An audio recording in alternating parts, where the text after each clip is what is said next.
आज हम एशिया महाद्वीप के अंदर आने वाले 3 और देश इंडोनेशिया, फिलीपींस और तिमोर लेस्टे के बारे में पढ़ेंगे। तो सबसे पहले हम जानते हैं इंडोनेशिया के बारे में। तो इंडोनेशिया की जो राजधानी वो जकार्ता है। इंडोनेशिया जो है वो सबसे बड़ा मुस्लिम देश है। तो याद रखना, इंडोनेशिया जो है वो सबसे बड़ा मुस्लिम देश है। 17 अगस्त 1947 को ये पुर्तगाल से आज़ाद हुआ था। तो 17 अगस्त 1947 को इंडोनेशिया जो है वो पुर्तगाल से आज़ाद हुआ था। 13,000 द्वीपों के साथ सबसे ज़्यादा द्वीपों वाला देश है। तो दुनिया में सबसे ज़्यादा द्वीप किसके पास है? तो इंडोनेशिया के पास कितने हैं? 13,000। सुमात्रा द्वीप पर 27 ज्वालामुखी है। तो सुमात्रा जो द्वीप है इंडोनेशिया उस पर 27 ज्वालामुखी है, जो किसी देश के पास सबसे ज़्यादा ज्वालामुखी है। इससे ज़्यादा ज्वालामुखी किसी देश के पास नहीं है। तो याद रखना, 27 ज्वालामुखी है सुमात्रा द्वीप पर इंडोनेशिया के। और इस ज्वालामुखी से लवा के रूप से जिप्सम निकलता है बाहर, इसलिए इंडोनेशिया में सबसे ज़्यादा जिप्सम भी पाया जाता है। तो ये भी याद रखना, इन 27 ज्वालामुखी से क्या निकलता है बाहर? जिप्सम निकलता है, इसलिए इंडोनेशिया में सबसे ज़्यादा जिप्सम पाया जाता है। सुमात्रा द्वीप को चोल शासक राजेंद्र प्रथम ने जीत लिया था। तो सुमात्रा द्वीप को भारत के चोल शासक थे जिनका नाम था राजेंद्र प्रथम, उन्होंने जीत लिया था। तो इंपॉर्टेंट याद रखना है, सुमात्रा द्वीप को किसने जीत लिया था? तो भारत के शासक चोल शासक राजेंद्र प्रथम ने जीत लिया था। सुमात्रा द्वीप मलक्का जलसंधि द्वारा मलेशिया से अलग होता है। तो इंपॉर्टेंट, इंडोनेशिया और मलेशिया को कौन सी जलसंधि अलग करती है? तो मलक्का जलसंधि है जो इंडोनेशिया और मलेशिया को अलग करती है। इंपॉर्टेंट मन याद रखना।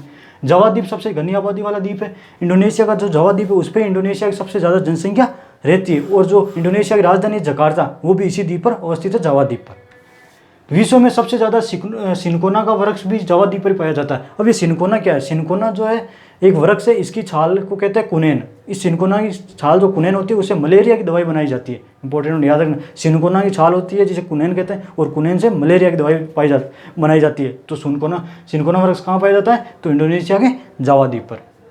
हम बात करें बोर्निया द्वीप। बोर्निया द्वीप पर 3 देश इंडोनेशिया, मलेशिया व ब्रुनेई स्थित है। तो इंडोनेशिया के पास एक बोर्निया द्वीप है, उस बोर्निया द्वीप पर 3 देश अवस्थित है। कौन कौन से? इंडोनेशिया, मलेशिया और ब्रुनेई। इसमें एक महत्वपूर्ण चीज़ याद रखना, इंडोनेशिया और जो मलेशिया देश है ये तो बोर्निया के आधे, यानी इंडोनेशिया और मलेशिया पूरे बोर्निया पर स्थित नहीं है, जबकि ब्रुनेई जो द्वीप है वो पूरा ही बोर्निया द्वीप पर अवस्थित है। तो इसमें इंपॉर्टेंट क्वेश्चन ये बनेगा कि बोर्निया द्वीप पर कौन सा देश पूरा स्थित है? तो ब्रुनेई जो देश है वो बोर्निया द्वीप पर पूरा स्थित है, जबकि इंडोनेशिया और मलेशिया पूरे नहीं है, थोड़े थोड़े इंडोनेशिया और मलेशिया के भाग बोर्निया द्वीप पर स्थित है। अब हम देखते हैं आगे। इंडोनेशिया दुनिया का सबसे बड़ा द्वीप समूह है। तो इंडोनेशिया वो दुनिया का सबसे बड़ा द्वीप समूह है, जबकि सबसे बड़ा द्वीप, इनमें कंफ्यूज नहीं होना है, दुनिया का सबसे बड़ा द्वीप समूह है तो वो इंडोनेशिया, और दुनिया का सबसे बड़ा द्वीप तो वो है ग्रीनलैंड, जिस पे किसका कब्जा है? डेनमार्क का अभी ग्रीनलैंड पर कब्जा है। तो इनमें कंफ्यूज नहीं है, दुनिया सबसे बड़ा द्वीप समूह है इंडोनेशिया, जबकि सबसे बड़ा द्वीप तो वो है आपके ग्रीनलैंड, जिस पे डेनमार्क का कब्जा है। तो इसमें कंफ्यूज नहीं होना।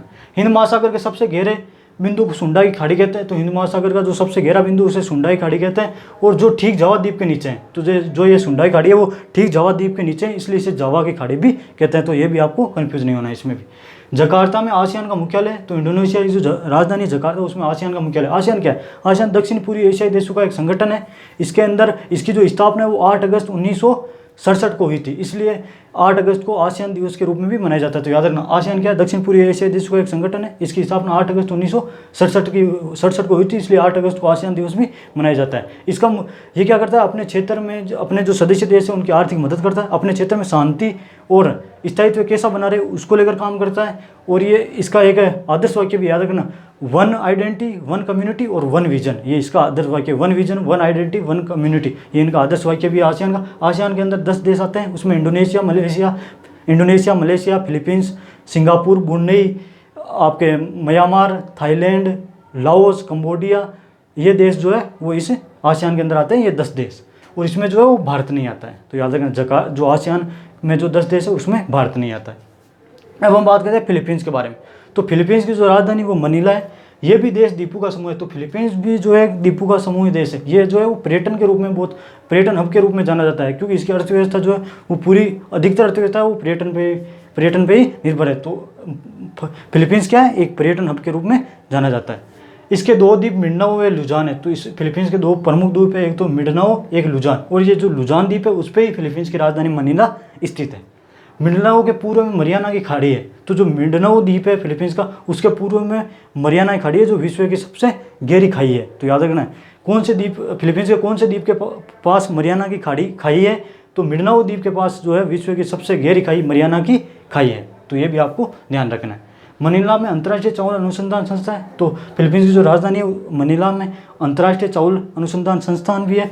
और मनीला में एडीबी यानी एशियन डेवलपमेंट बैंक का भी मुख्यालय। एशियन डेवलपमेंट बैंक जो है वो अपने सदस्य देशों की आर्थिक मदद करता है। रुपये की जरूरत पड़ती है तो उनको इस बैंक के द्वारा वो रुपये देते हैं। इनके इस बैंक के अंदर अभी 68 देश शामिल है। इसकी जो स्थापना है वो 16 दिसंबर 1966 को हुई थी, तो ये भी आपको ध्यान रखना है। अब हम बात करते हैं तिमोर लेस्टे के बारे में। तो तिमोर लेस्टे की राजधानी वो दिल्ली है, हमारी वाली दिल्ली नहीं, ये दिल्ली दूसरी है। तो तिमोर लेस्टे की राजधानी कहाँ है? दिल्ली है। इसके ऊपर 400 सालों तक पुर्तगाल ने शासन किया था। तो तिमोर लेस्टे पर जो है वो 400 सालों तक पुर्तगाल ने शासन किया था और 1965 में ये पुर्तगाल से आज़ाद हुआ। तो तिमोर लेस्टे पुर्तगाल से कब आज़ाद हुआ? 1965 में। जिसे पुर्तगाल तिमोर लेस्टे से आज़ाद हुआ, इस पर इंडोनेशिया ने कब्जा कर लिया। वो कहावत नहीं सुनी कि भाई आसमान से टूटा खजूर पे अटका, ऐसी इसकी हालत हुई। बेचारा पुर्तगाल से आज़ाद हुआ, इंडोनेशिया लपक लिया कि भाई अब हम आपके ऊपर शासन करेंगे। फिर इंडोनेशिया से ये 19 मई 2002 से आज़ाद हुआ था। तो पुर्तगाल से कब आज़ाद हुआ? 1965 में। 1965 में जैसे पुर्तगाल से आज़ाद हुआ, इंडोनेशिया ने इस पर कब्जा कर लिया। फिर इंडोनेशिया से कब आज़ाद हुआ? तो 19 मई 2002 को ये इंडोनेशिया से आज़ाद हुआ। लेकिन इंडोनेशिया भी पूरी तरीके से इसको आज़ाद कर नहीं रहा है। इनकी नीतियों में आसियान का ये सदस्य बनना चाह रहा है, लेकिन इंडोनेशिया इसको बनने नहीं दे रहा है कि हम नहीं बनने देंगे, यदि आप इसको आसियान का सदस्य बनाओगे तो हम आसियान से बाहर निकल जाएंगे। तो आई होप कि ये चीज़ें आपको समझ में आई होगी।